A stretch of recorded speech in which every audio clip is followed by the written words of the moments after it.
Jalan pulang.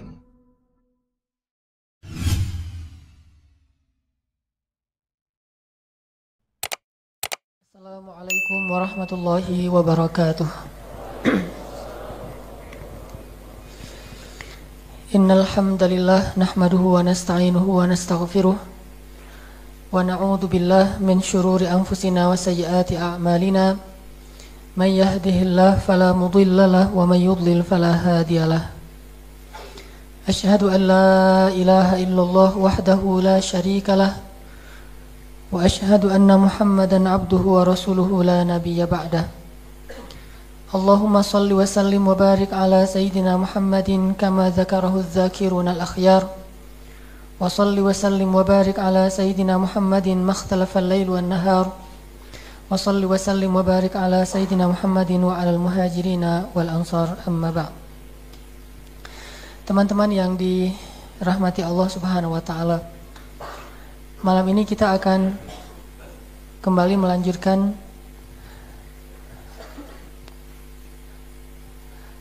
belajar kita tentang sebuah tema yang masuk dalam bab akhlak, dan mudah-mudahan sebagaimana kata Nabi SAW, innama bu'ithtu liutammima makarimal akhlak, sesungguhnya aku diutus untuk menyempurnakan akhlak-akhlak yang mulia. Sehingga ketika kita saling berwasiat atau saling menasihati dalam urusan akhlak, maka seolah-olah kita sedang saling meneruskan misi dan perjuangan Rasulullah SAW. Apabila kita membiarkan akhlak diri kita atau keluarga kita atau bangsa kita ini rusak dan kita tidak mencoba berusaha memperbaikinya, berarti kita telah memutuskan atau berarti kita telah mengecewakan Rasulullah SAW karena tidak mau meneruskan perjuangan Rasul, yaitu salah satu misinya liutammima makarimal akhlak, menyempurnakan akhlak-akhlak yang mulia. Dan selama akhlak kita yang kita rasakan memang belum sempurna, maka selama itu juga kita terus berusaha untuk menyempurnakan, memperbaiki, memperindah, menghiasi akhlak kita sebagaimana yang diajarkan Rasulullah SAW.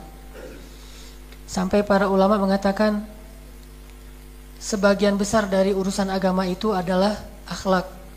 Bahkan kalau kita bicara akidah, di dalam akidah itu ada akhlak. Bicara ibadah, di dalam ibadah itu ada akhlak. Bicara muamalah, apalagi memang intinya adalah akhlak.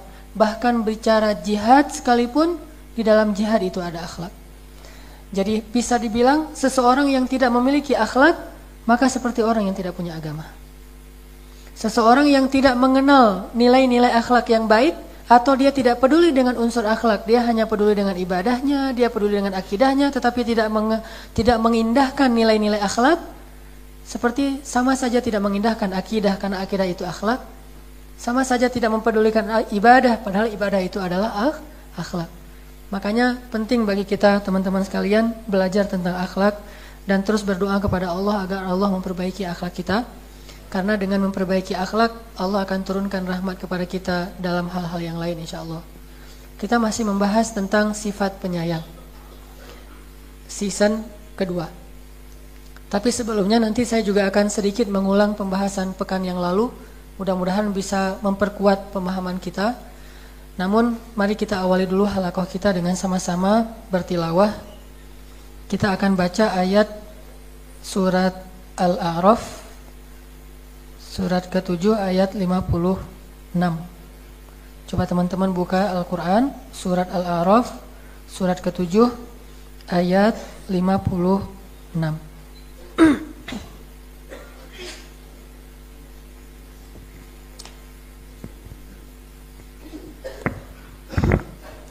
Surat Al-A'raf, surat ke-7 ayat 56.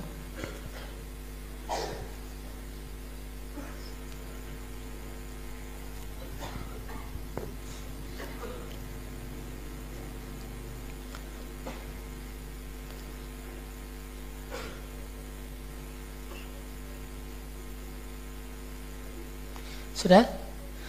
A'udzu billahi minasy syaithanir rajim.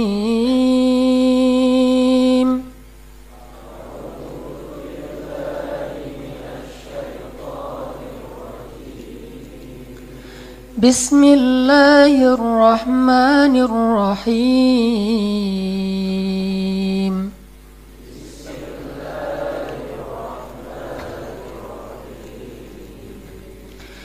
ولا تفسدوا في الأرض بعد إصلاحها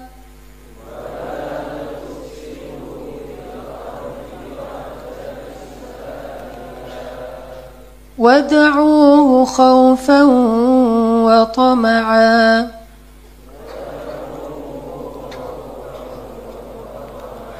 إن رحمة الله قريب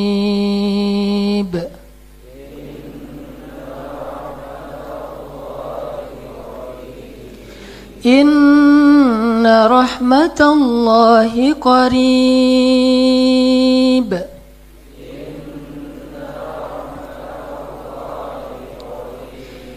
إن رحمة الله قريب من المحسنين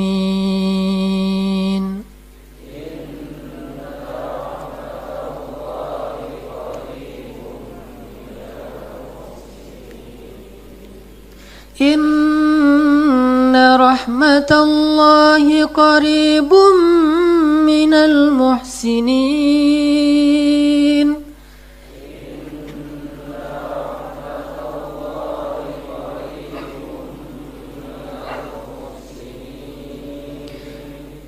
وهو الذي يرسل الرياح بشرا بين يدي رحمته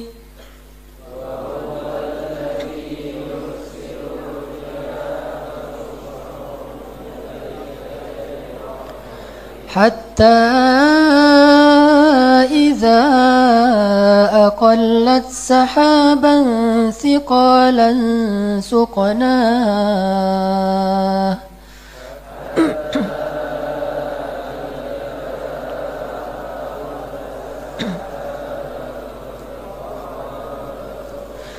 سقناه لبلد ميت فأنزلنا به الماء فأخرجنا به من كل الثمرات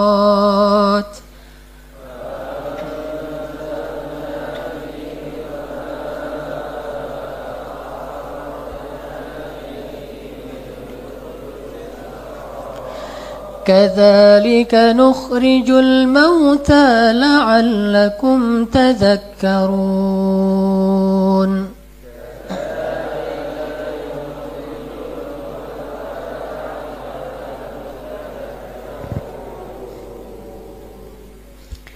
Ya, di sini ada satu kalimat yang perlu kita jadikan sebagai slogan dalam hidup kita.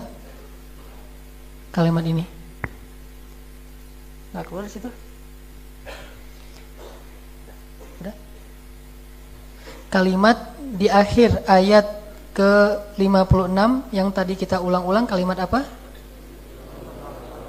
Inna rahmatallahi qaribum minal muhsinin. Sesungguhnya rahmat Allah itu dekat sekali dari orang-orang yang muhsinin. Muhsinin di dalam ayat ini artinya penyayang. Karena ihsan itu dalam Al-Quran banyak banget artinya. Dan kalau dalam ayat ini muhsinin itu artinya penyayang. Rahmat Allah itu dekat sekali kepada orang-orang yang penyayang. Ini harus benar-benar kita yakini sehingga kita punya semangat yang besar untuk selalu memiliki sifat penyayang. Gak usah khawatir ketika kita memiliki sifat penyayang kepada seseorang, walaupun sifat itu tidak berbalas dari orang lain, itu gak sia-sia. Jangan pernah berpikir bahwa kasih sayang kita kepada orang lain yang tidak dibalas, maka kasih sayang itu menjadi sia-sia dan fana. Tidak ada cerita seperti itu. Tidak ada satupun amal soleh di mata Allah itu sia-sia itu gak ada. Mustahil sama sekali. Apa kata Allah di akhir surat Ali Imran? Fastajaba lahum rabbuhum. Allah menerima doa atau amalan mereka. Anni la udhi'u amala amilin minkum. aku nggak akan pernah menyia-nyiakan amal satu pun di antara kalian, min dzakarin au unsa, baik laki-laki ataupun perempuan, nggak akan disia-siain. Jadi jangan pernah menyesal kalau kita udah terlanjur beramal soleh, terus tidak berbalas dalam bentuk terima kasih ataupun mungkin penghargaan ataupun apapun, jangan pernah menyesal. Kenapa?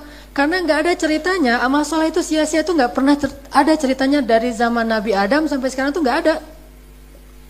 Kalau kita adalah orang yang merasakan bahwa amal soleh kita sia-sia, itu pasti orang pertama di muka bumi, dan nggak ada itu. Sehingga tidak perlu khawatir bahwa amal soleh kita itu menjadi terbuang begitu aja, nggak ada ceritanya. Termasuk kasih sayang kita, rahmah, ra'fah, rasa kasihan kita kepada seseorang, usaha kita untuk membahagiakan orang lain, mulai dari keluarga kita, pasangan kita, anak-anak kita, orang tua kita, mertua kita, atau menantu kita, atau saudara ipar kita, atau tetangga kita, siapapun yang kita coba bahagiakan hatinya, kita coba bantu dia. Setelah kita bantu dia, kita tidak mendapatkan balasan apapun dari dia, maka itu tidak masalah. Kenapa? Ada balasan yang jauh lebih baik yang akan memberikannya kepada kita, yaitu balasan dari Allah Subhanahu wa taala. Gak ada sia-sianya. Sehingga Allah mengatakan, inna rahmatallah. Apalagi sih yang kita harapkan selain ini? Memangnya ada yang lebih baik daripada kalimat ini? Apakah kata-kata seseorang, kalau kamu berbuat baik kepada saya akan balas, apakah itu lebih baik daripada kata-kata Allah, inna rahmatallahi qarib? Memangnya ada yang bisa memberikan kepada kita kebaikan yang melebihi kebaikan Allah? Sehingga ketika Allah mengatakan inna rahmatallahi qaribun, kita bilang itu belum cukup ya Allah. Ini orang yang kurang beriman kepada Allah. Kalau kita yakin bahwa rahmat Allah itu yang paling wasi', yang paling luas, Allah itu paling karim, paling syakur, paling rahim, maka ketika Allah mengatakan inna rahmatallahi qarib, kita bahagia banget, alhamdulillah. Kalau Allah menjanjikan rahmatnya dekat kepada minal muhsinin, para penyayang, maka bersyukurlah menjadi seorang penyayang. Gak akan mungkin orang yang penyayang itu rugi. Gak mungkin. Sebagaimana kata Nabi SAW dalam hadis tentang 3 hal yang istimewa, demi Allah kata Nabi, tidak akan berkurang harta karena sedekah. Itu gak ada. Sehingga kita gak perlu berpikir tentang nanti kalau harta saya berkurang gimana. Mustahil. Orang Nabi sendiri yang mengatakan, dan Nabi itu as-sadiqul masduq, orang yang selalu berkata benar dan dibenarkan oleh langit. As-sadiq, dia selalu jujur dan dibenarkan oleh orang-orang yang ada di sekelilingnya. Masduq, Allah sendiri mengatakan dia benar. Wa ma yantiqu 'anil hawa in huwa illa wahyun yuha. Apa kata Nabi? Demi Allah, tidak berkurang harta karena sedekah. Demi Allah, tidaklah seseorang itu memberi maaf kecuali Allah Subhanahu wa taala akan mengangkat derajatnya. Tidaklah seseorang itu merendahkan diri kecuali Allah akan menambahkan kemuliaan dalam dirinya. Jadi nggak ada ceritanya orang yang beramal soleh itu rugi, itu nggak ada. Sehingga kalau kita berpikir bahwa keenakan dia, saya maafin dia yang udah menzalimi saya, terus saya maafin sehingga dia nggak punya dosa lagi, saya apa untungnya? Justru bukankah Allah mengatakan, ala tuhibbuna ayyaghfirallahu lakum? Tidakkah kalian juga suka jika Allah mengampuni semua dosa kalian, karena fa'fu anhum wastaghfir lahum wasyawirhum, atau fa'fu wasfahu, maafkanlah dan berlapang dadalah. Intinya yakin bahwa Allah tuh nggak mungkin menyia-nyiakan sekecil apapun amal kita. Apa yang paling terkenal ayatnya? فَمَنْ يَعْمَلْ مِثْقَالَ ذَرَّةٍ خَيْرًا يَرَهُ وَمَنْ يَعْمَلْ مِثْقَالَ ذَرَّةٍ شَرًّا يَرَهُ. Sekecil apapun. Apalagi ini adalah bab kasih sayang, yang kecil dalam bentuk kasih sayang, besar nilainya di mata Allah Subhanahu wa taala. Memang ada amalan yang kecil, ada amalan yang besar, tetapi kasih sayang walaupun secara prakteknya mudah, gampang, simpel, kecil, tetapi nilainya di mata Allah itu amatlah besar. Dan Allah itu ngejanjiin banget rahmat bagi orang-orang yang penyayang. Makanya jangan ragu-ragu untuk menjadi seorang penyayang. Jangan pernah hitung-hitungan dalam bentuk kasih sayang. Jangan pernah berharap lebih kepada manusia atas kasih sayang kita. Karena kalau kita berharap lebih kepada manusia, maka Allah juga tidak mau terlibat dalam urusan itu. Libatkan Allah. Kalau kita libatkan Allah, Allah sendiri yang akan melibatkan manusia. Kalau kita libatkan manusia, manusia nggak bisa melibatkan Allah. Libatkan Allah, Allah yang akan mengutus manusia untuk menyayangi kita. Tapi kalau kita melibatkan banyak manusia, mereka walaupun berkumpul seluruh bumi, nggak bisa mendatangkan setetes air pun dari kasih sayang Allah. Kenapa? Semuanya ada di tangan Allah. Bukankah hadis Ibnu Abbas berkata demikian? Lau annan nas ijtama'u ala ayyam fa'uk lan yanfa'uka illa bima kataballahu lak. Wa annan nas law ijtama'u ala ayyadurruk la yadurruka illa bima kataballahu alaik. Rufi'atil aqlam wa juffatis suhuf. Kalau manusia semuanya berkumpul, pengen nyenengin kamu, pengen ngebahagiain kamu, pengen memberikan manfaat untuk kamu, mereka nggak bisa ngasih manfaat buat kamu kecuali dengan seizin Allah yang Allah tuliskan dalam Lauhul Mahfuz. Dan kalau mereka berkumpul untuk menyakiti kamu, merugikan kamu, mencelakai kamu, menzolimi kamu, mencurangi kamu, mereka juga nggak bisa mencurangi kamu walau setetes air pun atau sebutir beras pun kecuali dengan izin Allah yang Allah tuliskan di Lauhul Mahfuz. Makanya udah transaksinya tuh sama Allah aja. Kalau kita transaksi dengan Allah, nanti Allah akan mendatangkan manusia untuk menyayangi kita. Makanya kalau kita pas berkasih sayang, kenapa? Karena Allah. Pas kita memaafkan, kenapa? Karena Allah. Pas kita berlapang dada, kenapa? Karena Allah. Sehingga ketika Allah sering disebut karena Allah, karena Allah, karena Allah, Allah akan mengatakan, lihat hambaku, dia melakukan ini karena aku. Besok kita bilang lagi, lihat lagi hambaku, kata Allah, dia melakukan karena aku. Wahai malaikat, saksikanlah, sesungguhnya aku sayang kepada hambaku itu. Maka Allah mengatakan kepada Jibril, sayangi dia wahai Jibril. Malaikat itu la ya'sunallaha ma amarahum wa yaf'aluna ma yu'marun. Itu sifat malaikat. Nggak mau bermaksiat kepada Allah dan pasti mengerjakan perintah Allah. Ya Jibril, cintai dia. Maka Jibril saat itu juga mencintai hamba ini. Terus Jibril mengumumkan kepada seluruh malaikat. Saat itu juga seluruh malaikat mencintai hamba ini. Lalu seluruh malaikat itu mengumumkan kepada penduduk bumi kecuali jin dan manusia saja, kecuali orang-orang salih. Maka seluruh makhluk mencintai dia. Lalu bahkan hud, ikan di dalam lautan akan berdoa untuk dia dengan kalimat Allahummarham, Allahummarham, ya Allah sayangi fulan, ya Allah sayangi fulan, ya Allah tambahkan kasih sayangmu kepada dia. Apalagi yang kurang dari kalimat Allah? Sesungguhnya Allah cinta, Allah rahmat kepada orang-orang yang berkasih sayang. Karena kalau Allah sudah merahmatinya, menyayanginya, seluruh makhluk akan mencintainya. Tinggal kita tuh niatin aja karena Allah. Itu jauh lebih mudah daripada kita menunggu-nunggu, menanti-nanti, mencari tahu gimana agar kita mendapatkan balasan dari orang itu. Pas tidak dia balas, atau apalagi kalau dia sampai menyakiti kita, kita merasa bahwa kebaikan kita selama ini menjadi sia-sia. Ana inda dhanni abdi bi. Berarti kita akan mendapatkan sesuai dengan prasangka kita. Na'udzubillah min dzalik. Jadi bisa dikasih garis bawah atau di bold atau di crop nih.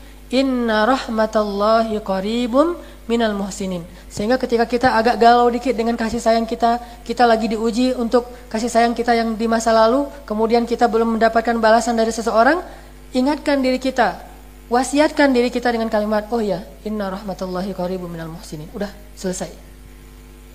Inna rahmatallahi qaribun minal muhsinin. Sudah selesai. Sehingga kita nggak akan terlalu sakit hati ke orang lain. Kita nggak akan menyesali amal soleh kita sendiri. Kita nggak akan ngungkit-ngungkit. Kita nggak akan riak. Karena mengungkit-ngungkit itu dekat sekali dengan riak kan? Ketika kita kecewa, kita akan ngungkit-ngungkit itu. Apa kata Allah? Ya ayyuhalladzina amanu la tubtilu sadaqatikum bil manni wal adha. Jangan batalin sedekah kita atau amal soleh kita dengan man. Man mengungkit-ungkit apa yang kita pernah beri. Mengungkit-ungkit bentuk kasih sayang kita. Kamu ingat enggak dulu siapa yang membantu kamu? Kamu ingat enggak dulu gimana saya berusaha untuk ngebelain kamu? Kamu ingat enggak dulu? Dan seterusnya dan seterusnya. Ketika kita mengungkit-ungkit kepada orang yang kita bantu, berarti kita man. Kalau kita mengungkit-ungkit kepada orang lain yang tidak kita bantu, berarti namanya riya. Nggak ada untungnya. Pas kita kasih tahu ke orang yang kita bantu supaya dia sadar diri, itu namanya man. Maka kata Allah, la tubtilu shadaqatikum. Jadi batal kan? Tubtilu kan jadi batal. Kalau kita ngungkitnya bukan di depan dia, tetapi di depan orang lain, namanya riya an-nas, riya. maka kedua-duanya itu menggugurkan kebaikan kita. Kenapa kita jadi mengungkit-ungkit? Karena kita nyesel. Soalnya kasih sayang kita tidak berbalas. Kenapa kita mengungkit-ungkit? Karena kita sakit hati. Karena kita kecewa terhadap kebaikan kita yang belum mendapatkan balasan dari orang itu. Tapi kalau kepada Allah, kita boleh ngungkit-ungkit. Asal selama kita nggak marah-marah kepada Allah, kalau kita ungkit-ungkit dikit dengan bahasa yang lembut, Allah senang banget. Allah tahulah, kita mah orangnya agak-agak pamrih gitu ya. Kalau kepada Allah sih nggak masalah. Ada nggak cerita orang yang mungkin amal dia di masa lalu? 3 orang yang terkurung di gua itu kan, ya Allah, saya dulu punya ibu, saya sangat berbakti kepadanya. Jika engkau ridho dengan amal saya itu, selamatkan kami dari gua. Allah selamatin. Orang yang kedua, saya punya pegawai, saya selalu wafa menyempurnakan haknya. Jika engkau ridho maka selamatkan saya, selamat juga. Ya Allah, saya terhindar dari zina karena takut kepadamu. Jika engkau ridho dengan amal saya, selamatkan saya. Allah selamatin. Mengungkit-ungkit amal kita di hadapan Allah namanya munajat. Namanya munajat. Nabi Nuh mengungkit-ungkit amal solehnya di hadapan Allah dengan mengatakan, ya Allah, saya telah berdakwah kepada mereka siang dan malam. Saya menggunakan cara ini dan cara itu secara diam-diam dan terang-terangan. Ya Allah, ya Allah, ya Allah. Itu tidak masalah, itu namanya munajat. Syakawa di hadapan Allah. Bahkan kalau kita munajat curhat kepada Allah itu sampai ada surat curhat di dalam Al-Quran. Coba sebutkan surat apa yang isinya curhat. Al-Mujadilah. Itu kalau kita terjemahin, surat itu adalah surat curhat. Bukankah Mujadilah atau Mujadilah artinya curhat? Tapi kalau Mujadilahnya ke manusia, itu namanya man dan riya. Kalau curhatnya kepada Allah, itu namanya munajat. Nabi Zakaria curhat kepada Allah, Nabi Ibrahim curhat kepada Allah, Nabi Musa curhat kepada Allah, semua mereka curhat kepada Allah, apalagi Nabi Muhammad. Sampai curhatnya itu diistilahkan bukan lagi munajat, istighatsah. Iltastaghitsuna rabbakum di dalam surat Al-Anfal. Ini artinya, kenapa seseorang mengungkit kebaikannya di depan orang yang dia bantu atau orang lain? Karena dia sudah berputus asa menanti balasan dari orang itu sehingga dia berharap dari orang lain. Kalau kita mengatakan di depan orang yang kita bantu, kita udah putus asa menunggu, akhirnya kita kasih tahu juga biar dia balas, kan? Kalau kita nggak bisa ngasih tahu di depan dia, kita kasih tahu ke orang lain, kita udah berputus asa menunggu balasan dari dia, kita berharap balasan dari orang lain. Minimal orang lain mengatakan kamu itu memang baik ya, cuma kasihan dia tuh orangnya nggak tahu terima kasih dan segala macam. Nah ini berarti kan kita mengharapkan balasan walaupun sekedar pujian dari orang lain. Apa sih untungnya digituin? Bukankah ruginya lebih besar sehingga amal kita nggak ada nilai lagi di mata Allah? Na'udzubillahi min dzalik. Makanya perlu digarisbawahi nih kalimat Inna rahmatallahi qaribum minal muhsinin. Sesungguhnya rahmat Allah itu sangat dekat kepada orang-orang yang penyayang. Ini kalau status kita sebagai orang yang penyayang. Tapi kalau status kita sebagai orang yang disayang beda. Jangan pakai kalimat, kamu mah gak usah ungkit-ungkit. Kalau gitu kamu udah batal atau amal kamu. Jangan gitu. Kan status kita sebagai orang yang disayang beda dong. Makanya kita harus tahu status kita, update terus status kita tiap hari tuh. Kalau status kita hari ini adalah penyayang, pakailah kalimat ini, Inna rahmatallahi qaribum minal muhsinin. Udah gak usah harapin dari dia. Tapi kalau status kita orang yang disayang, jangan pakai ayat ini. Jangan pakai dalil-dalil yang saya sebutkan tadi untuk mojokin orang yang berkasih sayang kepada kita, malah membuat dia kecewa, kasihan. Udah aja pakai dalil yang lain. Apa itu? Kata Nabi, man la yashkurun nas la yashkurullah. Siapa yang gak bisa berterima kasih kepada manusia, berarti dia bukan orang yang bisa berterima kasih kepada Allah. Itu namanya wise, bijak, menempatkan dalil sesuai dengan profil atau statusnya. Orang yang gak bijak itu menempatkan dalil untuk keuntungan pribadinya. Giliran dia yang menjadi penyayang, dia pakai hadis, kalau kamu nggak bisa berterima kasih kepada saya, berarti kamu nggak bisa berterima kasih pada Allah kan? Berarti kan kita nih sama aja dengan mengungkitkan ya. Kalau dia jadi orang yang disayang, dia pakai dalil, kalau kamu mengharapkan dari saya, berarti kamu sia-sia di mata Allah. Ini nggak akan jalan yang kayak gini nih. Suami kerja siang malam gitu ya, pas pulang ke rumah, istri yang solehah itu harusnya enggak. Tetapi dia bilang, wah istriku maafin ya, karena belum sempurna memberikan hak-hak kamu. Itu yang harusnya diucapkan suami ketika pulang, bukan nih baca nih, atau langsung dikirim share nih hadis-hadis tentang istri yang solehah, baca tuh, ntar saya tunggu. Enggak gitu. Gimana firman Allah di surat An-Nur? Walladzina yu'tuna ma ataw wa qulubuhum wajilah. Orang yang sudah banyak beramal soleh tapi hatinya selalu merasa kurang. Itu kalau status kita sebagai orang yang beramal soleh. Wajilah, wajilah itu apa? Merasa kurang, kayaknya nih belum sempurna nih amal soleh saya. Kayaknya saya belum wafa menyempurnakan hak-hak kamu. Sehingga selalu introspeksi diri. Karena ngerasa bahwa amal kita emang belum baik. Istri juga gitu, pas suami pulang, dia bilang, aduh, maaf ya belum dandan, maaf ya belum mandi, maaf ya segala macam. Atau udah dandan, udah mandi, udah nyiapin segala macam, tetap pas suami udah makan semuanya, maka kemudian dia, nih saya tunjukin nih gambarnya nih. Ini keren banget hadisnya, saya sampai mau menangis membaca hadis ini.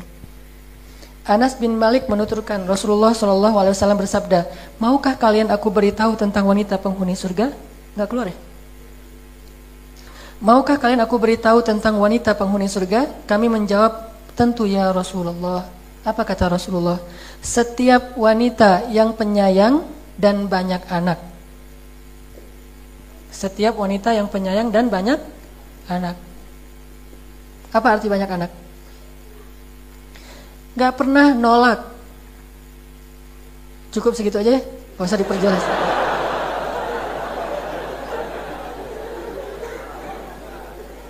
Kasihan banyak jomblo kalau diperjelas. Gak tega saya. Kan ra'afah ya, gak tegaan. Apa kata Nabi? Maukah kalian aku beritahu siapa wanita penghuni surga? Ini dijamin surga nih ya, ibu-ibu, akhwat, mau dijamin surga? Nabi nanya sama ibu-ibu nih, wahai ummahat, ya amatallah, maukah kalian tahu siapa wanita yang dijamin surga? Kata para sahabat, mau ya Rasul. Kata Rasulullah, wanita yang penyayang dan banyak anak. Penyayang itu orangnya itu manja, orangnya itu caper sama suami, orangnya itu selalu pengen menampilkan yang terbaik dari dirinya. Perhiasan-perhiasannya itu dikasih semua ke suaminya. Jadi jangan menutupi perhiasan kita di hadapan suami, itu salah. Tutupilah perhiasan kita di hadapan yang bukan muhrim, di hadapan suami, udah buka-bukaan aja. Itu namanya penyayang, manja-manjain aja. Itu namanya penyayang. Pas suami datang dipijetin, pas suami datang langsung dikasih makanan kesukaan suami. Itu namanya penyayang. Udah gitu banyak anak, siap sedia kapan saja, di mana saja. Ya gitu-gitu deh. Senang banget dibicarain gitu-gitu. Tapi belum selesai ya hadisnya. Terus kata Nabi apa? Bila dipancing kemarahannya, ini masih perempuan yang ahli surga. Bila dipancing kemarahannya atau dicurangi atau dimarahi oleh suaminya, dia berkata, wahai suamiku, inilah tanganku, pukullah, aku tidak akan memejamkan mataku sampai engkau merasa ridho kepadaku. Jadi pas suaminya marah, suaminya kecewa, dia berikan tangannya, dua-dua tangannya kayak orang lagi di strap gitu di kelas. Dia katakan, wahai suamiku, wahai sayang, pukullah aku akan mematuhimu dan tidak akan memejamkan mataku sampai engkau ridho kepadaku. Hadis Tabrani. Ini yang harus membaca hadis ini siapa? Ibu-ibu, jangan suami, bahaya. Jadi jangan sampai suami menunjukkan hadis ini kepada istri, itu nggak keren. Biarin aja istri menemukannya sendiri. Kalau kayak mau misalnya suami nunjukin hadis ini kepada istri, saya dong yang paling tahu, terus saya tunjukin sama istri saya kan ya. Ini saya manggil istri saya, satu Umi, satu misalnya Sarah. Nih Sarah bacain, nih Umi bacain. Kan saya tinggal tunggu-tunggu aja kan mereka mengamalkan hadis itu kan ya.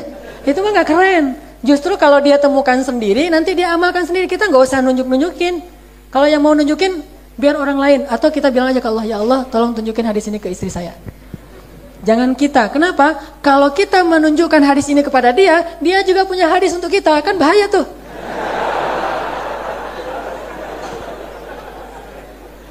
Nih mah hadisnya udah gitu ya. Apa kata istri? Ini bukan hadis sih, cerita yang paling dihafal sama ibu-ibu tuh apa? Umar pernah dimarahin istrinya. Terus dia diam-diam aja. Kemudian dia pergi ke rumah Rasul. Rasulullah juga lagi dimarahin istrinya dan Rasulullah diam. Tuh, Pa, lihat tuh. Susah jadinya kalau kayak gitu. Makanya daripada dibalas, mending gak usah mancing-mancing. Udah diam-diam aja. Lebih baik kita mancingnya gini, yang tadi, maaf ya, Papa terlalu lelah jadi gak bisa senyum lebar. Pokoknya gak belum menyempurnain hak Mama. Mudah-mudahan Allah maafin Papa ya. Gitu. Nanti dia pasti akan bilang, mama juga sih pak, banyak kekurangannya sama papa, kan jadi gitu kan ya. Kebaikan berbalas kebaikan, tapi kalau kita nuntut, dibalas nuntut. Kalau kita introspeksi diri, dibalas introspeksi diri. Yang terjadi sekarang itu selalu menuntut dan akhirnya balas nuntut menuntut. Makanya jarang sekali ada kuliah kewajiban, yang ada kuliah hak. Hak asasi manusia, sekarang kita harus ganti kewajiban asasi manusia. Bukan lagi hak asasi manusia, istri nuntut hak, anak nuntut hak, rakyat nuntut hak, pemimpin nuntut hak, semuanya mikirin haknya. Sehingga saling tuntut menuntut.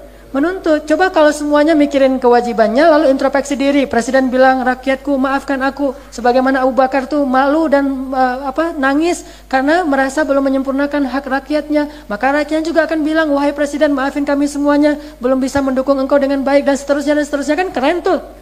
Begitu juga suami dengan istri. Kalau suami pulang membawa hadis tentang istri, istri juga udah dari pagi tuh dengerin YouTube segala macam, cari-cari hadis tentang suami.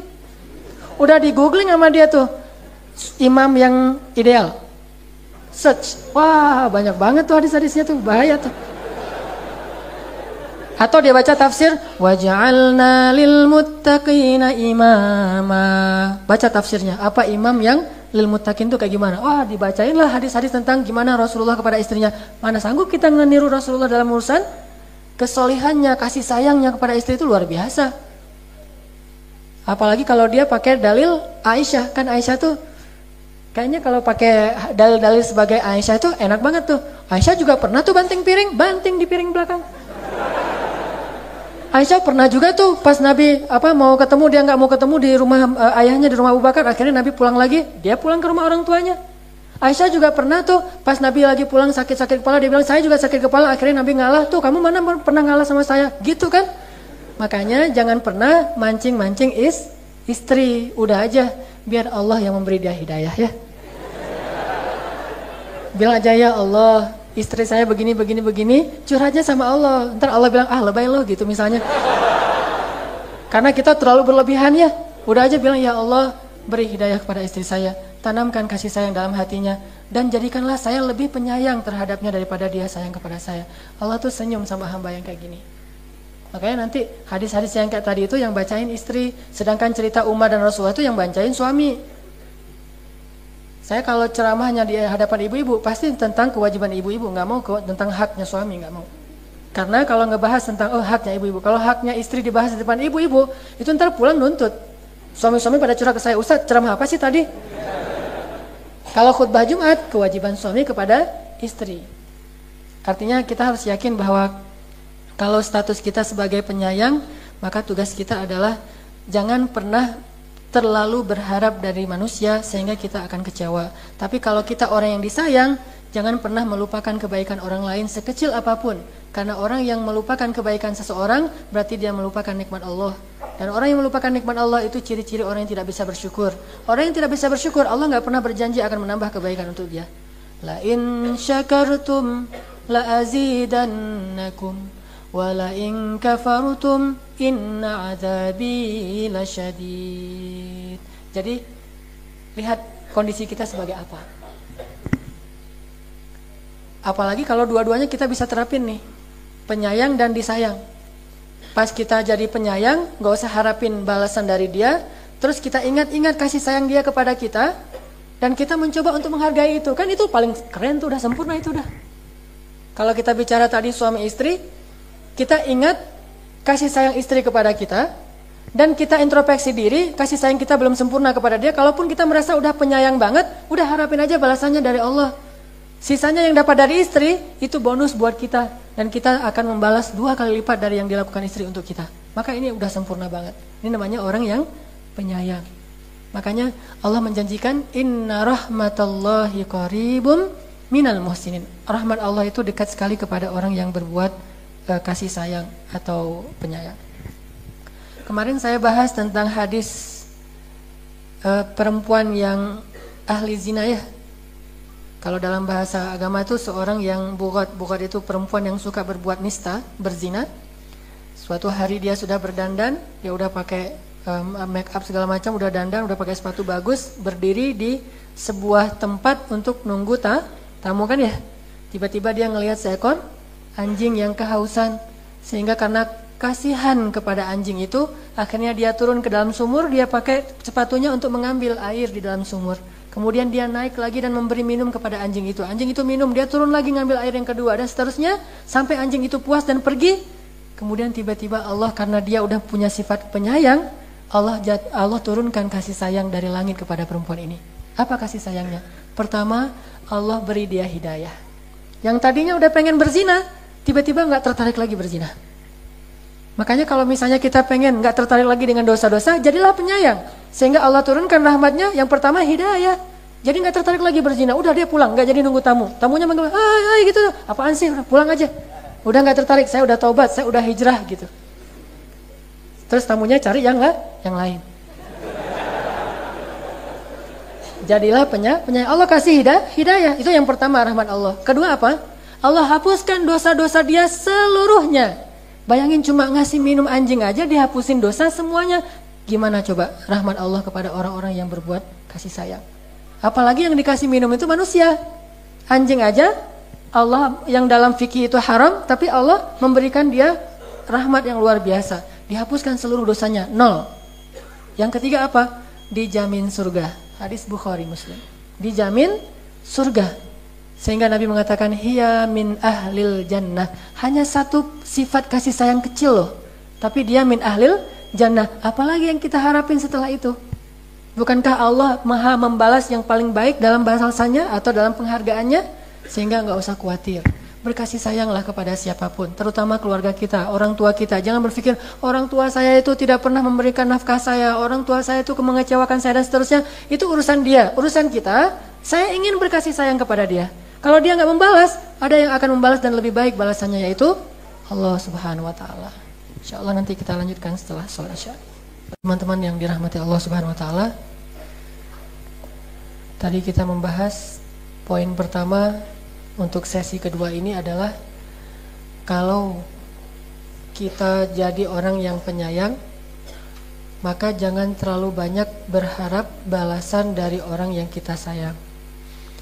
Karena penyayang itu udah penyayang aja, nggak ada penyayang plus pamrih. Udah aja yang namanya penyayang, penyayang. Yang namanya mencintai, bukan mencintai dan ingin dicintai. Bukan penyayang dan ingin disayang. Bukan pengasih dan ingin dikasihi. Bukan pemberi dan juga ingin diberi. Wala tamnun tastakthir. Janganlah kamu melakukan sesuatu, memberi sesuatu dengan harapan ingin mendapatkan lebih dari manusia. Kalau ingin mendapatkan lebih dari Allah, itu nggak disebut riya, itu disebut roja. Kalau ingin mendapatkan lebih dari Allah, itu emang bagian dari iman. Bukankah roja itu bagian dari iman? Khauf itu bagian dari iman. Roja itu berharap, khauf itu takut, hub itu cinta. Semua ini bagian-bagian dari keimanan. Bukankah iman itu ada 60 sekian cabang? Jadi kalau berharapnya kepada Allah, itu roja dan itu bagus banget. Harusnya manusia kayak gitu. Justru kalau kita nggak berharap apa-apa dari Allah, itu namanya istaghna, merasa serba cukup, dan itu orang sombong. Kalla innal insana la yatagha. Manusia itu akan banyak melakukan dosa, melampaui batas, sombong kalau dia ar-ra'ahu istaghna. Kalau memandang dirinya serba cukup. Apa arti memandang dirinya serba cukup? Gak merasa butuh apa-apa lagi. Baik kepada manusia itu masih oke, apalagi kepada Allah itu gak oke tuh. Gak merasa, saya mah gak berharap pahala, saya mah gak berharap surga, saya mah gak berharap dihindarkan dari api neraka. Yang penting mah saya mah ngelakuin amal soleh aja, kan itu ikhlas. Ikhlas itu gak kayak gitu.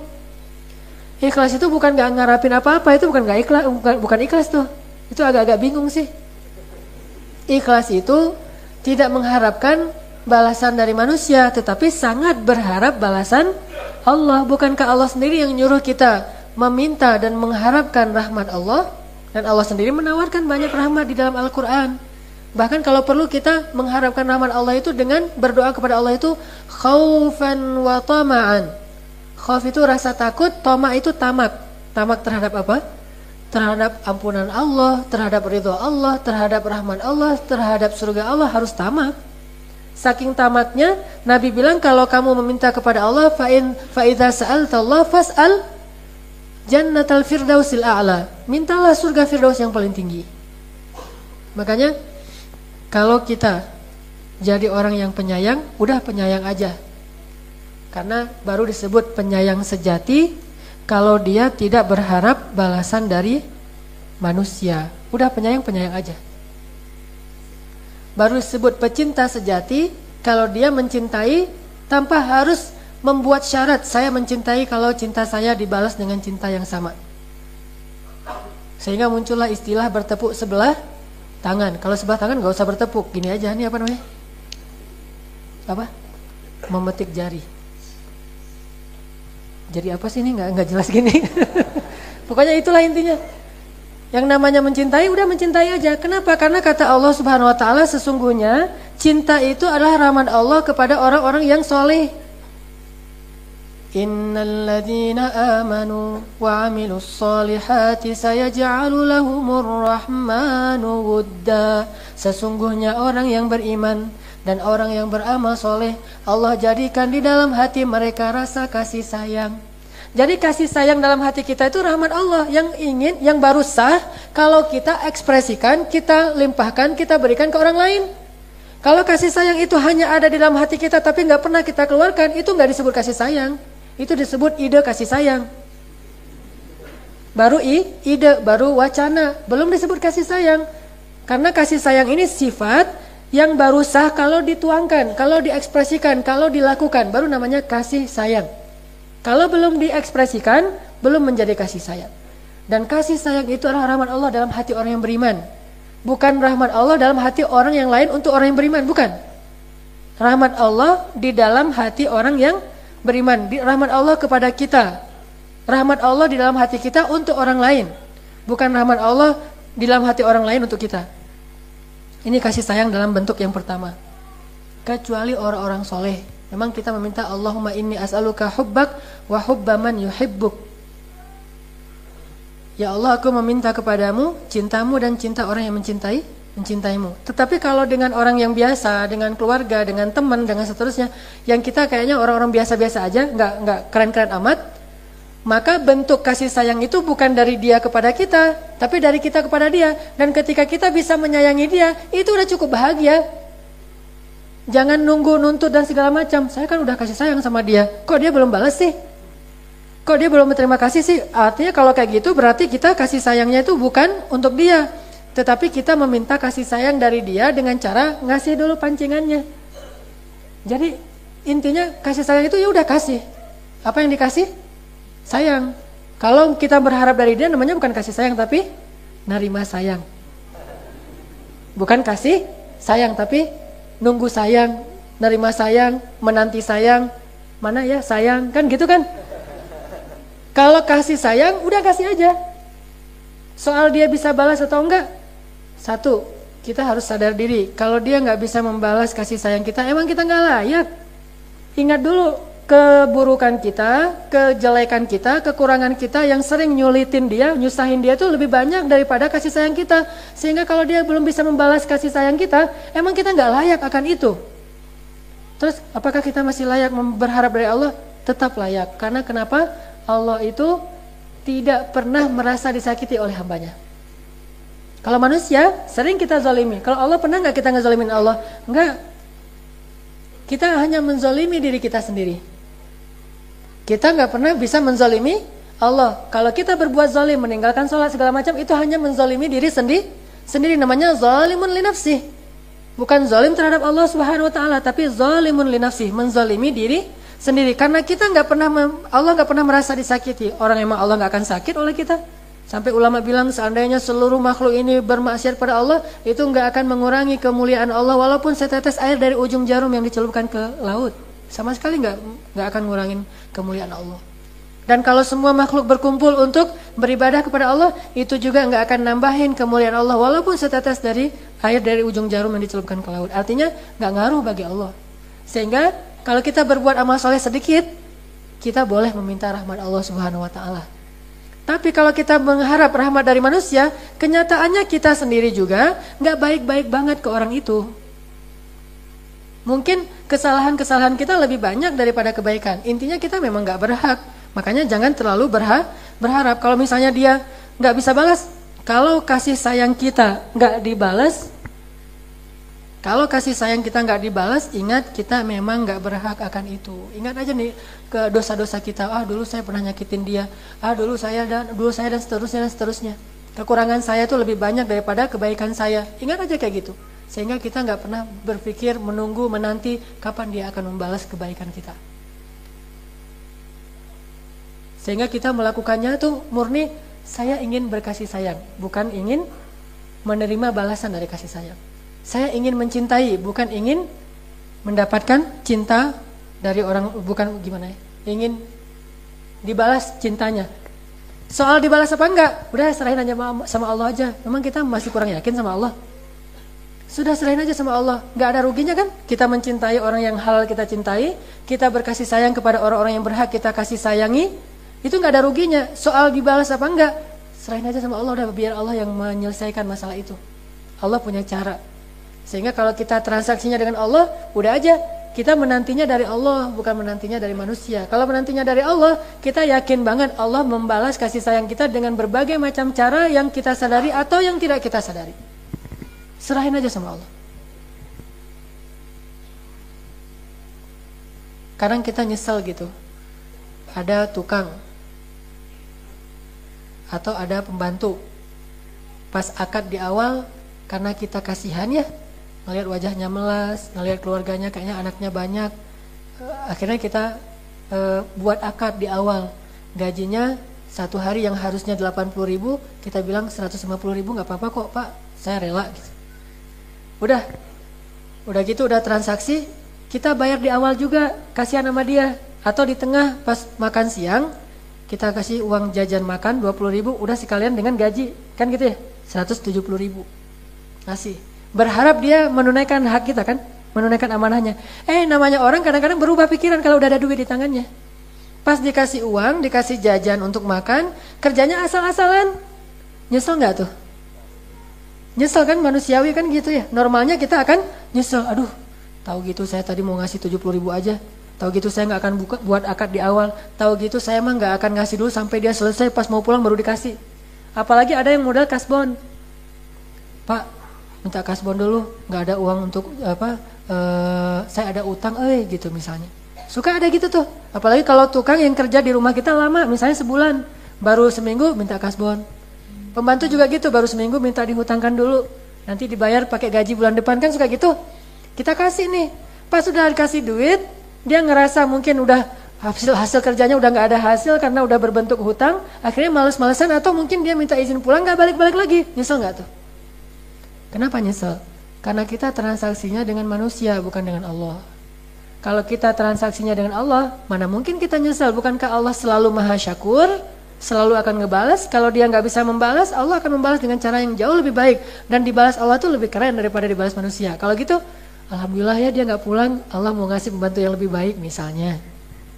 Doain aja, Allahumma ajurni fi musibati wakhluf li khairam minha. Ya Allah, beri saya pahala dalam musibah ini dan beri saya ganti yang lebih baik darinya. Kayak saya cerita kemarin di Al-Murabbi. Malam minggu kemarin kan Qiyamul Lail ya. Pas Qiyamul Lail HP saya jatuh.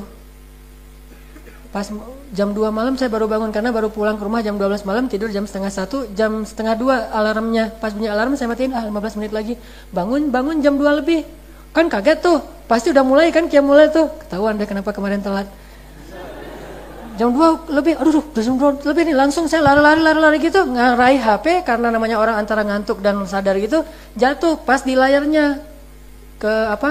Layarnya pecah, nggak bisa touchscreen lagi. Sementara agenda saya di situ tuh banyak banget. Saya takut nanti kalau agenda saya ini gimana. Akhirnya saya langsung ke Al-Latif, bawa HP masih, saya berharap masih bisa dinyalain di sini. Pas dinyalain memang udah nggak aktif lagi. Ya udahlah, saya sholat tahajud rakaat keberapa waktu itu? Ke-8 ya. Ke-8. 56 diambil Muzammil. Yang ke-8 malah terakhir. Pas sujud apa doanya? Allahumma ajurni fi musibati wa akhlif li khairam minha. Paginya, malamnya diganti sama Samsung tuh. Benar-benar Allah kan ganti 10 kali lipat, bayangin. Tahadus bin ni'mah. Jadi kalau kita transaksinya sama Allah ada masalah, udah Allah, saya lagi ada masalah nih. Kan Allah tahu kan? Nah gitu. Allah, nih HP saya rusak nih, gimana dong? Kita membatin aja, kata Allah, tenang, udah serahin aja sama saya, gampang, HP doang berapa sih? Kata gampang bagi Allah, udah serahin aja sama Allah. Dengan yakin, kalau nggak dengan yakin, kayaknya kita menanti sesuatu yang semu. Kenapa? Allah nggak pernah buat perjanjian apapun dengan orang-orang yang ragu. Allah hanya membuat perjanjian dengan orang-orang mukmin, orang yang yakin. Makanya modalnya imanan wahtisaban. Yakin dan terus berusaha. Kalau kita yakin, Allah nggak akan mungkin ngecewain hamba-hambanya yang udah percaya sama Allah. Makhluk aja, ada orang baik banget. Kalau kita udah ngasih dia kepercayaan atau amanah, dia nggak mau kan ngecewain kita. Dia berusaha habis-habisan. Apalagi Allah yang maha baik, nggak mungkin ngecewain kita. Udah serahin aja sama Allah. Itu paling gampang tuh. Mirip-mirip dengan ceramah yang dulu keep the faith kan. Udah ada Allah, tenang ada Allah. La tahzan innallaha ma'ana ya yadullahi fawqa aydihim dan seterusnya. Ngandelin Allah. Makanya kasih sayang kita juga gitu. Nggak mungkin sia-sia. Cinta kita juga gitu. Nggak mungkin sia-sia. Udah lakukan semuanya. Ini namanya orang-orang yang selalu ingin mendapatkan balasannya dari Allah bukan dari manusia, dan itu ikhlas. Tapi dengan syarat jangan salah sangka. Kadang-kadang kita gini berdakwah, ngajak teman kita, yuk ke masjid yuk. Wah, ada nabi baru nih gitu komentar dia. Terus dia misalnya minum, kita bilang, sesungguhnya innamal khamru wal maisiru min sesungguhnya khamar dan judi itu perbuatan setan. Judi gitu-gitu. Akhirnya dia, ada susah ya kalau dekat ustadz, digitu-gituin, diolok-olok, dihina kita gitu. Kemudian kita bilang, yang penting saya udah menyampaikan. Ternyata nggak gitu-gitu amat juga sih. Kita harus berpikir, jangan-jangan kita belum menyampaikan dengan cara yang terbaik, walaupun benar. Kebenaran itu kalau nggak dibungkus dengan akhlak yang baik, cara yang terbaik, kadang-kadang nggak tabligh. Apa arti tabligh? Menyampaikan sampai. Arti tabligh itu bukan menyampaikan, sampai. Tabligh artinya sampai. Apa arti sampai? Terasa di hatinya. Kalau nggak sampai ke hatinya, kita belum tabligh. Ballighu anni walau ayat, sampaikan dariku walaupun satu ayat, bukan ucapkan dariku walaupun satu ayat. Beda tuh. Nabi nggak pernah bilang haditsu anni walau ayat. Atau Nabi nggak pernah bilang kul anni walau ayat. Ucapkan dariku walaupun satu ayat. Bacakan hadisku walaupun satu. Nggak ngomong gitu. Ballighu anni, sampaikan. Arti sampaikan, berarti kita harus mikirin gimana caranya biar sampai ke hati dia. Itu arti sampaikan. Kalau nggak sampai ke hati dia, berarti cara kita belum tabligh. Cara kita baru istilahnya bukan tabligh, istilahnya lebih ke presentasi, qaul, hadis. Belum tabligh. Sedangkan tabligh, Nabi mengatakan kepada para sahabat, ala hal ballagt, bukankah aku sudah menyampaikan? Kalian udah merasa tersampaikan enggak? Apa kata sahabat? Bala ya Rasulullah. Ala hal ballagt, apakah udah sampai? Kata mereka, bala ya Rasulullah. Ala hal ballagt, sampai 3 kali. Lalu Nabi mengatakan, maka sampaikanlah yang hadir kepada yang tidak hadir, yang syahid kepada yang gaib. Sampaikan. Jadi jangan mentang-mentang, yang penting kan saya udah menyampaikan, urusan dia nggak menerima, yang penting saya dapat pahala dari Allah. Nggak segitu aja, itu masih koma tuh. Kita harus mikirin juga, kenapa dia jadi malah kita kasih malah sebel. Jangan-jangan yang kita kasih itu kayak menghina dia gitu. Misalnya teman kita, titik, tiba-tiba kita kasih obat peninggi badan. Itu kan sama menghina dia kan, lo pikir gue pendek gitu kan, makanya dia marah. Atau misalnya kita kasih ke kalau ke istri kita tuh ini obat langsing, itu tuh bahaya banget tuh, ngasih obat langsing kepada istri, dia akan kecewa banget. Mending kita ajak dia berenang, kita ajak dia lari, itu kan lebih agak abstrak ya. Kenapa berenang? Emangnya kamu pengen saya langsing ya, perut saya biar kecil? Enggak, berenang itu kan asik, apalagi kita berdua kalau berenang segala macam. Itu kan agak-agak abstrak. Tapi kalau ngasih obat hadiah ulang tahun, pas dibuka kejutan, obat pelangsing, terus modelnya tuh langsing banget, nggak kayak dia. Itu mah pukulan telak banget tuh. Bisa jadi bukan maksud kita yang salah, tapi cara nyampeinnya nggak tepat gitu. Walaupun maksud kita tuh baik banget, tulus banget. Aku tulus kok ngasih itu kepada kamu yang gitu kan ya. Ya sih tulus, tapi nggak gitu amat juga kali, gitu kan kata dia. Intinya harus memikirkan cara juga. Makanya ikhwafillah, sahabat-sahabat sekalian, pikirkan cara yang terbaik, lakukan dengan tulus, sisanya biar Allah yang menyelesaikan, biar Allah yang membalas. Terus kemarin kita ngebahas tentang 2 bentuk kasih sayang kan? Apa aja? Satu Rauf, kedua Rahim. Ra'fah dan Rahmah. Kalau Rauf itu apa? Merasa kasih, merasa ingin menghilangkan kesulitan orang, itu Rauf.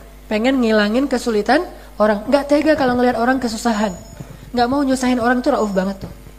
Nggak mau nyusahin orang, bahkan gampang terenyuh, gampang tersentuh, gampang empati, I care tuh itu Rauf tuh. Apa aja dia Rauf, nggak tega. Karena nggak tega, akhirnya dia pengen ngilangin kasih sayang orang, masalah orang, kesulitan orang. Itu namanya Rauf. Rauf suami kepada istri kayak gimana? Yang dulu kan Rasulullah tuh nggak nuntut istri harus masak ini, harus masak itu. Tapi kalau dimasak senang juga sih. Cuma kalau nggak dimasak nggak apa-apa. Istri kepada suami, jangan minta sesuatu di luar kemampuan suami. Ada ayatnya di surat Al-Ahzab. Ketika istri-istri Nabi meminta tambahan nafkah, suami kemudian nggak sanggup, akhirnya Allah menegur istri-istri Nabi. Kalau kalian menginginkan dunia, aku berikan. Tetapi setelah itu diceraikan baik-baik. Mau nggak gitu? Atau mengeluh. Karena ketika kita mengeluh kepada orang lain, orang tua, pasangan, kepada siapapun mengeluh hak kita, maka kita berarti nggak kasihan kepada dia, nggak punya sifat kasih, pengasih kepada dia. Kalau ke sahabat, sifat pengasih ini gimana? Nggak tegaan. Kalau ke sahabat, nggak tegaan kepada sahabat, bentuknya kayak gimana?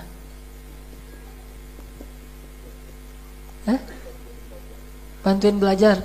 Kita lihat kasihan dia gitu ya. Wah, nilainya jelek melulu, ya udah kita bantuin gitu ya. Bolehlah. Walaupun ada sedikit menghina sih.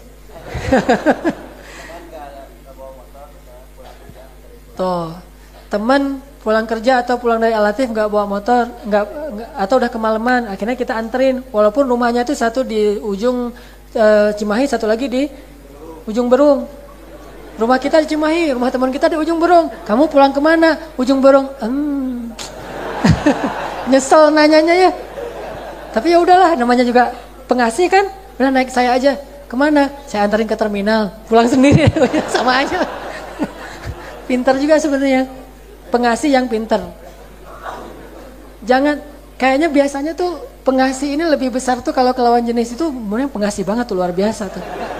Coba terapin itu ke sesama jenis, tapi dengan makna yang positif ya. Ya. Nah, saya banget tuh belum makan. Belum makan, atau pas kita lagi makan, kita ajak teman kita, pokoknya gitu-gitu deh. Bukan kasihan ya. Nggak tega nyusahin orang lain. Nah, yang mau dibonceng tadi juga gitu. Memang kamu tinggal di mana? Cimahi. Cimahi. Nggak usah. Pulang aja. Kenapa? Walaupun bahasanya agak-agak kayak gitu, sebetulnya diam-diam. Nggak tega. Kalau dia nganterin saya ke ujung Berung dulu, terus dia baru ke masih mending ujung Berung, Cibiru. Nganterin saya ke Cibiru, terus dia ke Cimahi. Walaupun dia orangnya ikhlas banget, tapi saya nggak tega. Nah, sama-sama nggak tega kan asik tuh. Coba bayangin kalau sama-sama tegaan. Pas kita lihat dia lagi jalan kaki, kita lewat gimana tuh orang yang tegaan gitu tuh. Aduh, enaknya ya kalau punya motor ya. Kenapa nggak ini nggak ada ojek gitu? Ditanya-tanyain terus dipanas-panasin, itu kan tegaan. Yang ini juga gitu. Gitu deh pokoknya. Contohnya nggak keren. Intinya gitulah. Pokoknya punya sifat nggak tega.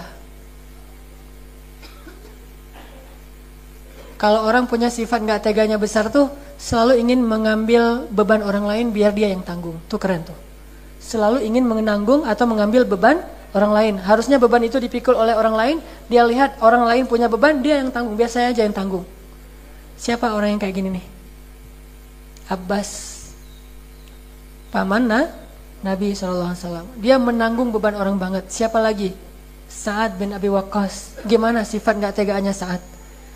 Termasuk Rasulullah tuh kalau ada yang meminta bantuan kepada beliau itu paling nggak tega tuh, nggak mungkin beliau menolak kan? Walaupun beliau sendiri sebetulnya susah, tetapi beliau walaupun susah tetap aja pengen bantuin orang, pengen ngilangin kesusahan orang karena nggak teganya gede banget.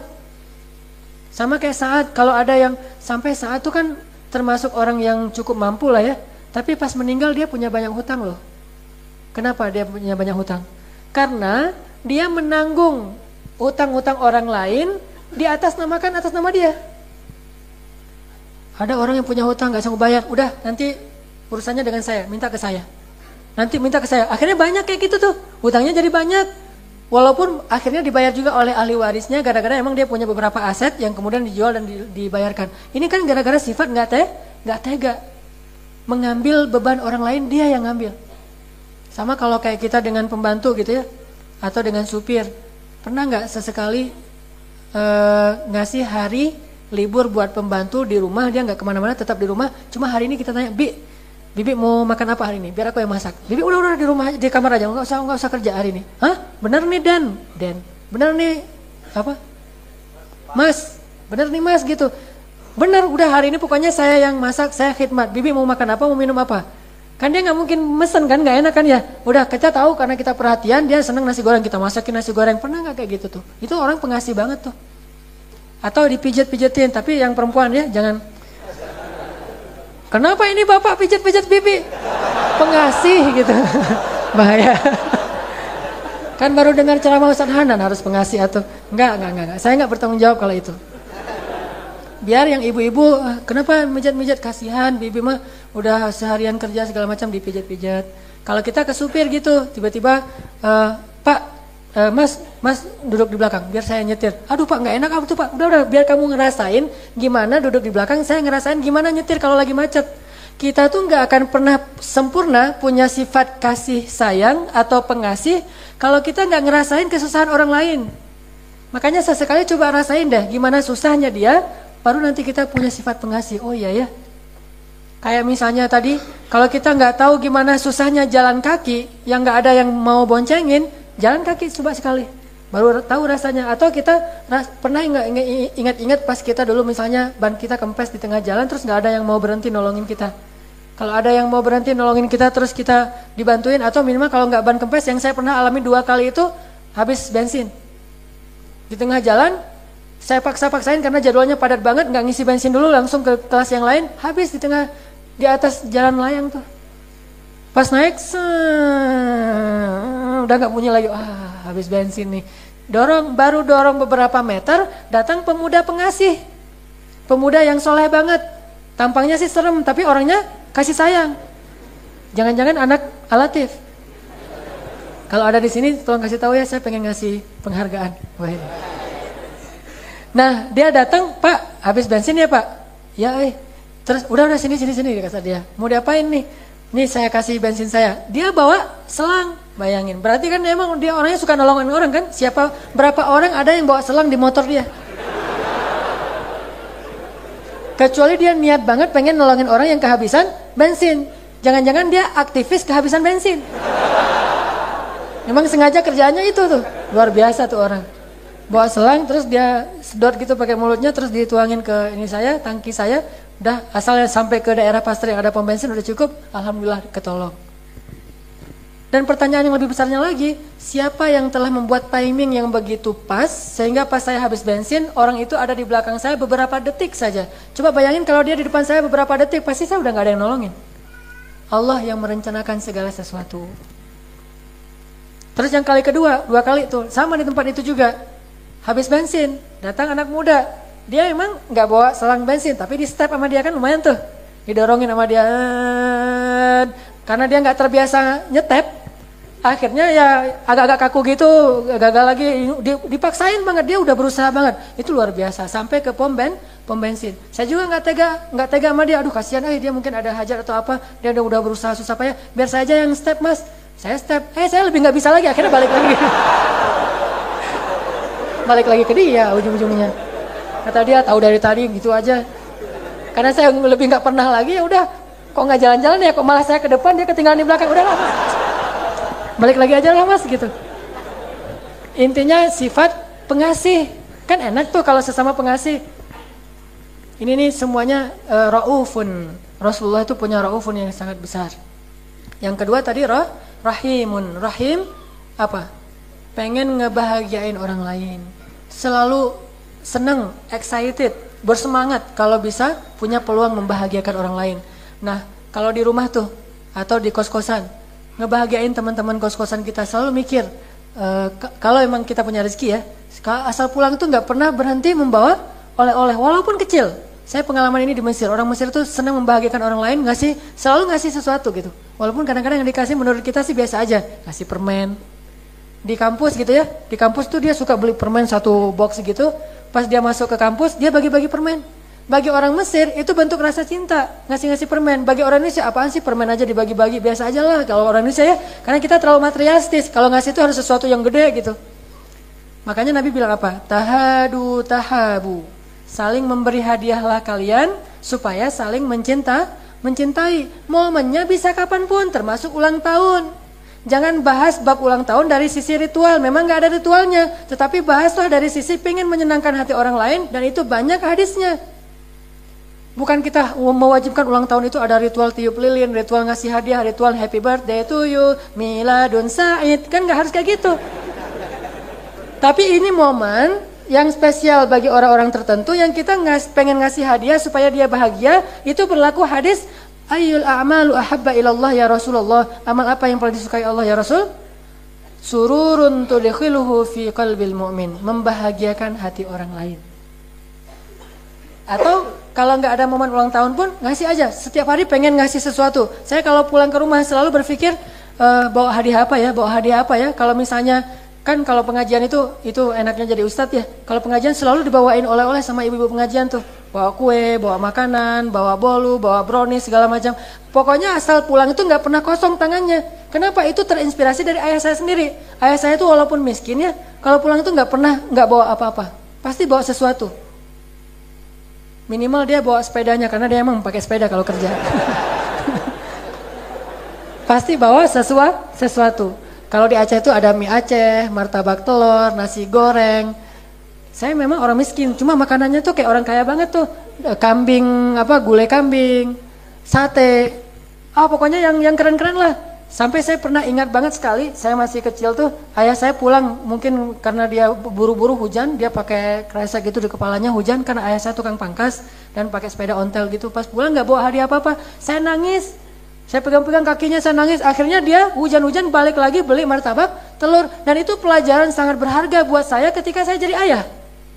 Sehingga ketika saya pulang, anak saya bilang, kok nggak bawa apa-apa? Memang pengen apa? Pengen kebab Turki. Langsung lari cari kebab Turki balik lagi. Kenapa? Atau saya pernah pulang bawa zupa-zupa tuh. Zupa-zupa anak saya karena senang dikasih zupa-zupa, pas dia pegang nggak hati-hati jatuh pecah. Pas pecah kan nggak mungkin dimakan lagi tuh, udah campur dengan kaca bleng gitu. Akhirnya saya balik lagi beli zupa-zupa jauh untuk membahagiakan hati dia. Itu sifat rahimun. Dan Allah mengatakan, Nabi bilang apa? Irhamu man fil ard, yarhamukum man fis sama. Man la yarham la yurham. Innallaha yuhibbu min ibadi, innallaha yarhamu min ibadihi ruhama. Sayangi yang di bumi, engkau disayangi yang di langit. Siapa yang enggak menyayangi, tidak disayangi. Allah sayang banget kepada hamba-hamba yang penyayang, kata Nabi. Sayangin, pengen ngebahagiain gimana. Sehingga kita sebagai teman selalu berpikir gimana ngebahagiain teman. Kita sebagai istri selalu berpikir gimana ngebahagiain suami. Kita sebagai suami selalu berpikir gimana ngebahagiain istri. Kita sebagai anak selalu berpikir gimana ngebahagiain orang tua. Mikirin itu aja, jangan mikirin gimana caranya agar kita selalu dapat kebahagiaan dari orang lain. Kebaikan itu bertingkat-tingkat.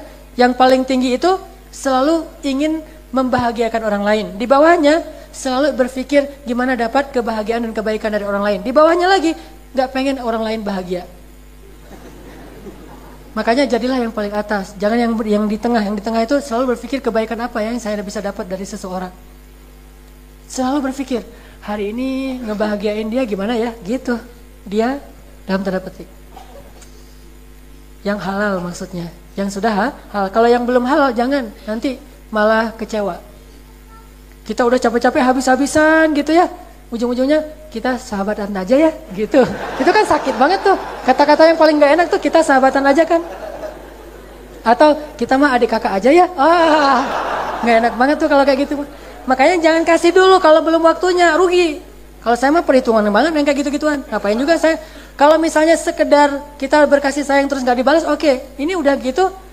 Kecewanya tuh kecewa yang baper gitu. Kalau kecewanya urusan dengan Allah sih gak akan kecewa. Tapi masalahnya nih kan di sini nih. Kita mah temenan aja, kita mah sahabatan aja, kita mah adik kakak aja. Itu kata-kata yang standar lah, udah biasa kayak gitu mah. Atau kita jalanin aja dulu deh gitu. Itu kata-kata licik banget menurut saya tuh. Udah kita jalanin aja dulu. Itu dia pengen lebih lama mendapatkan kasih sayang dari kita tanpa memberikan kepastian. Itu nggak enak banget tuh. Udah kalau ada yang kayak itu, nih ceweknya licik banget nih. Udah gitu aja. Jadi ngajarin yang nggak benar. Auzubillah min dzalik. Oke, intinya adalah berpikirlah setiap hari gimana caranya ngebahagiain orang lain. Bukan gimana caranya dapat kebahagiaan dari orang lain. Itu namanya orang yang penyayang, rahimun. Mudah-mudahan dengan demikian kita selalu mulai malam ini juga berpikir, nih pulang saya nih harus ngebahagiain orang tua saya. Nih saya besok mau ngebahagiain dosen saya. Nih salah satunya kasih hadiah sederhana. Kalau perlu hadiahnya itu hasil penelitian. Gimana tuh? Hasil kepedulian, I care. Walaupun gak berharga, gak terlalu mahal, tetapi kalau hasil penelitian dan kepedulian itu keren banget. Saya pernah cerita, saya pernah jalan sama istri saya, dia ngelirik lipstick. Jalan di Ciwok kalau nggak salah. Pas lewat outlet lipstick itu dia ngelirik. Terus dia pergi nggak enak karena dia kasihan sama pengasih kepada saya, sehingga dia nggak mau bilang bagus ya lipstick yang warna itu. Saya tahu dia pengen lipstick yang bagus untuk dia pakai untuk menyenangkan saya juga kan, ujung-ujungnya kan ya. Nah pas dia ngelirik lipstick, saya lihat itu yang dia suka. Udah lewat. Pas udah gitu saya bilang, kamu nggak usah disebutkan bahasa antara kami berdua ya. Kamu tunggu di sini ya, mau ke belakang sebentar. Ngapain? Mau ke belakang sebentar. Oh ya. Dia kan nggak curiga. Langsung saya naik ke atas. Teh.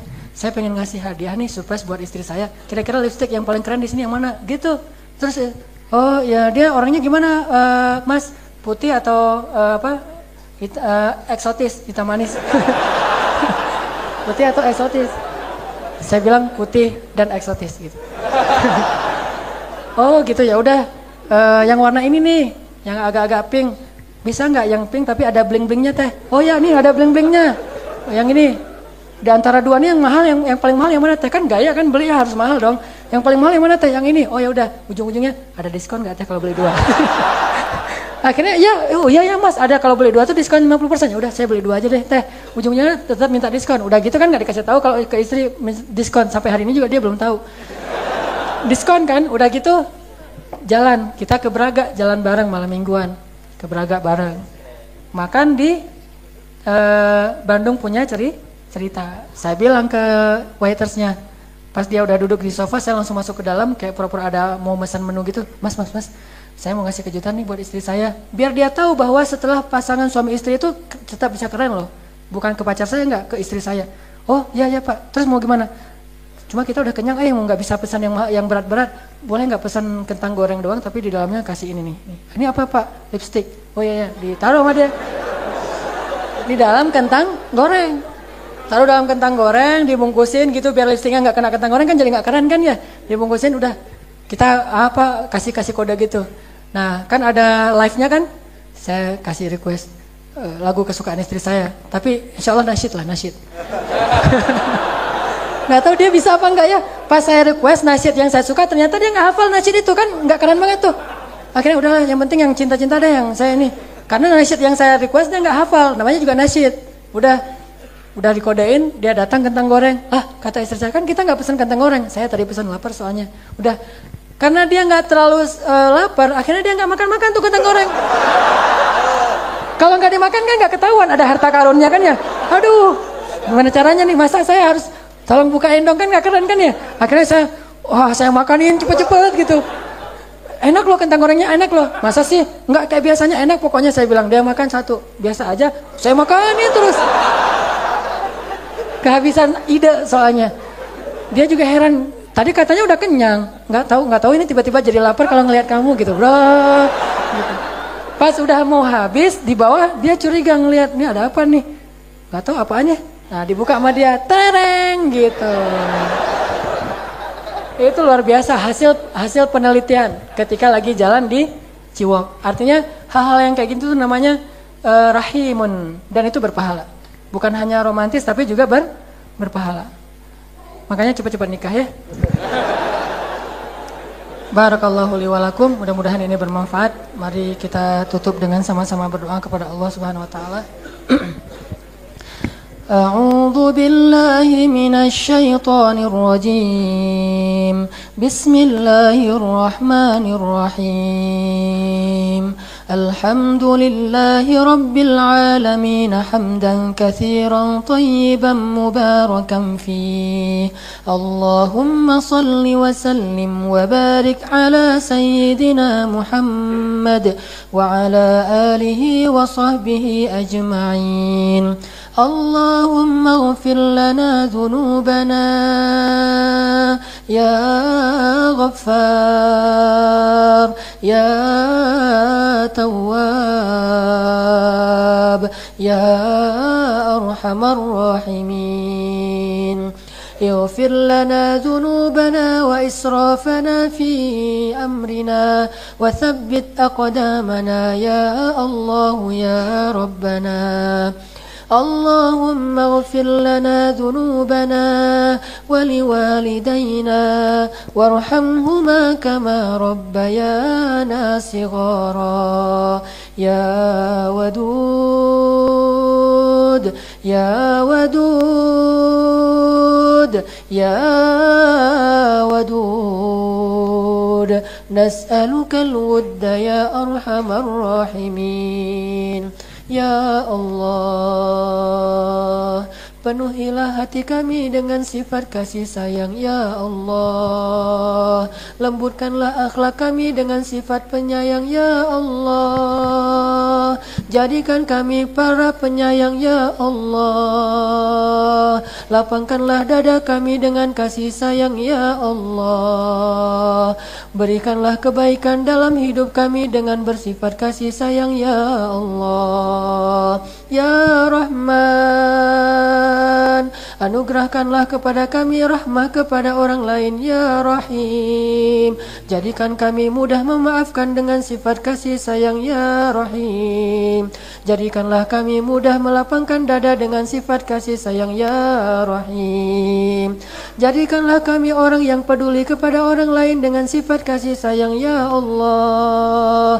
Jadikanlah kami orang yang bersikap lemah lembut dengan kasih sayang, ya Allah. Ya Arhamar Rahimin. Ya Allah, bahagiakan pasangan kami dengan kasih sayang kami, ya Allah. Bahagiakan istri-istri kami dengan sifat kasih sayang kami, ya Allah. Bahagiakan suami-suami kami dengan kasih sayang kami, ya Allah. Bahagiakan anak-anak kami dengan kasih sayang kami, ya Allah.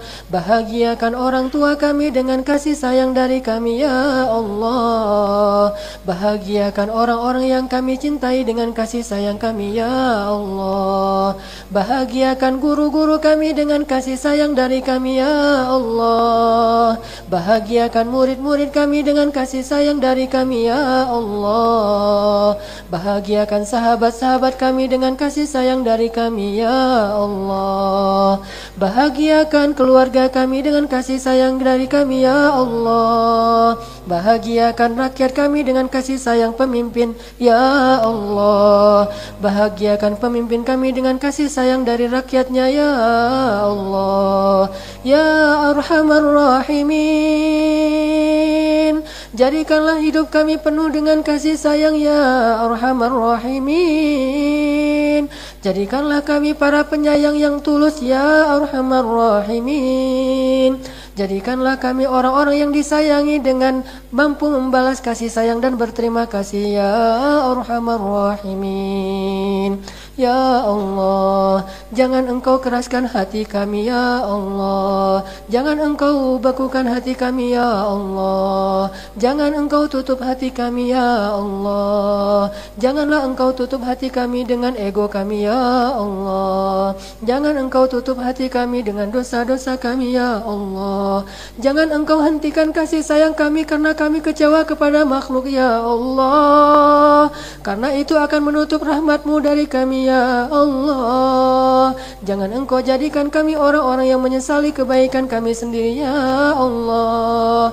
Jadikanlah kami orang yang yakin kepada balasan dari sisi-Mu ya Allah. Ya Rahman, jadikanlah kami orang-orang yang selalu melihat orang lain dengan pandangan kasih sayang ya Rahman.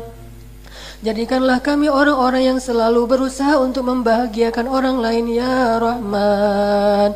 Kuatkanlah kami dalam bersabar terhadap kesusahan-kesusahan yang ditimpakan kepada kami dari orang lain ya Rahman. Ya Allah, ilhamkanlah ke dalam hati kami berbagai macam kebaikan untuk kami bagi kepada orang lain ya Allah. Jangan biarkan kami orang-orang menjadi orang yang egois, yang selalu menahan kebaikan dan tidak mau membagikan kepada orang lain ya Allah. Jadikanlah kami orang-orang yang selalu mampu mengasihani dan menyayangi orang-orang di sekeliling kami ya Allah. Rabbana inna nas'aluka ridhaka wal jannah wa na'udzu bika min sakhatika wan nar. Ya Allah, lindungilah orang lain dari kejahatan lisan kami ya Allah. Lindungilah orang-orang di dekat kami dari kejahatan tangan kami ya Allah. Lindungilah orang-orang di sekeliling kami dari kerasnya hati kami ya Allah.